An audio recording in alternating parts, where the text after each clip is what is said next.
Shabbos Kodesh Parshat V'Yakov Pekudei. We're going to do zt'l in Parshat Pekudei. Zera Shimshon starts with a medrash in the Yalkut. The Yalkut says as follows: Amar of Chanina, the Chuf Hai B'Kislev Nigmer Melechet Mishkan, the 25th of Kislev, all the work of the Mishkan was completed. However, HaKadosh Baruch Hu pushed off the dedication of the Mishkan until Chodesh Shenoiled by Yitzchak, which was in Nisan. So asks Zera Shimshon, why was it finished in Chuf Hai? Why did Hashem make it that it should be finished in Chuf Hai? And why did He push it off until they erected the Beis Hamikdash, that they put it up until the Chodesh where Yitzchak Avinu was born, which was Nisan? He answers with the Rabbi Chaim. The Rabbi Chaim in this week's Parshat says, Shem the Medrash also, that the Masa Mishkan was mechivin for Brias Ha'olam. It was done just like the Eibishter created the world. That's how He told Klal Yisrael to make the Mishkan, which means it says that when the Eibishter created the Shemayim, it was like an oil.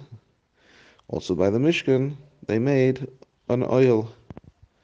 Also, it says that the Eibishter made water. He split the waters. So here it says also, you should make a kiyar nechoshes that divides the waters that the Kohanim wash their hands and feet with. So it says yihima oiros, that they should be light, and over here it says they see some menorah, you should make the menorah. Over there it says v'oif oifiv, that the birds were flying, and over here it says also v'haya krivim poshe kanafayim, and the krivim on top of the lichas, on top of the urain, their wings were spread apart, and so on and so forth. It continues going how Masa Berashis, when the building of the Mishkan was compared one to another. Also, says the Rebbeinu B'chai in Parshat Tetzaveh, that the Avnei HaChoshen, the stones in the Choshen, there were 72 stones. Why? Keneged the 72 letters of Hashem's name, the longest, greatest name of Hashem, which is 72 letters long. Therefore, it had 72 stones in the Choshen. And continues to tell us that the Kiyam HaOlam, that the world was created in 72 hours. Well, what's the 72 hours? Because the world was only created by day and not by night. And like it says in the Pusuk, B'yoyim asos Hashem elikim eretz v'shamayim. By day, Hashem created the earth and the sky, and therefore, if you make a cheshbon, you calculate it, it comes out to 72 hours.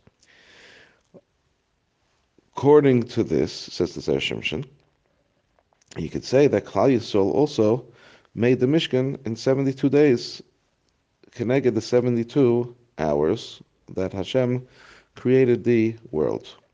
How is that? Because we just said that everything was finished on Chuf Hai Kislev, the 25th of Kislev.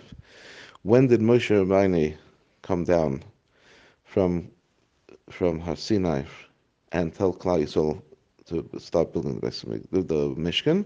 That was on Yom Kippur he came down.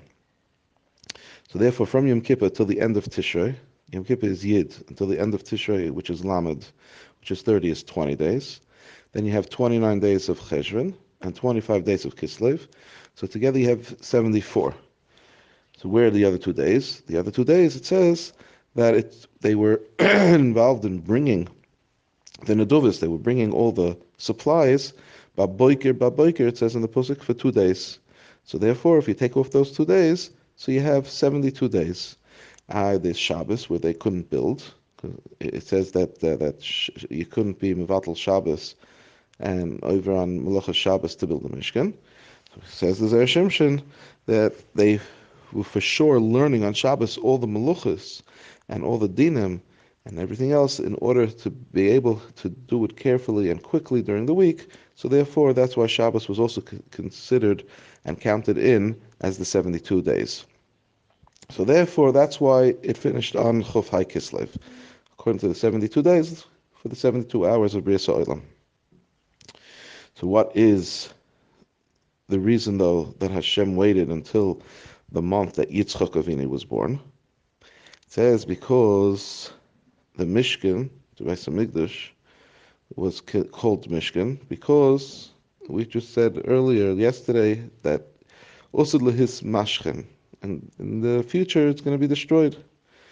Now, according to the Gemara in Shabbos, it says when HaKadosh Baruch Hu, when Hashem went to the Uvas HaKadosh, went to Avram Avinu and said, "Your children sinned." So what did Avram Avinu say? Avram Avinu said, "Okay, if they sinned, so they deserve to be punished. So kill them." He went to Yaakov Avinu, and he also said, "If that's the case," said, "So kill them." But what did Yitzchak Avinu say? Yitzchak Avinu made a deal with Hashem. The Gemara says over there that how long does a person live is 70 years. Take off 20 because he's not punished until 20 years old. And then you have 50 and 25 is night, so there's only 25 left, and so on and so forth, until he says, "Hashem, you know what? This how much is left already? It's very little. Half, palgi alai, palgi aloch. You take half, I'll take half, and keep them alive." And what do you do, though? How are you going to, where's Hashem going to take out the wrath? He's going to take it out in sticks and stones, which was the Beis Hamikdash. And therefore, Hashem, in His greatness, waited for the month of Nisan to put up the Mishkan to show us and to make it that Yitzchak Avinu, the month that he was born, which was Nisan, is going to save Klal Yisrael. I'll get in Shabbos.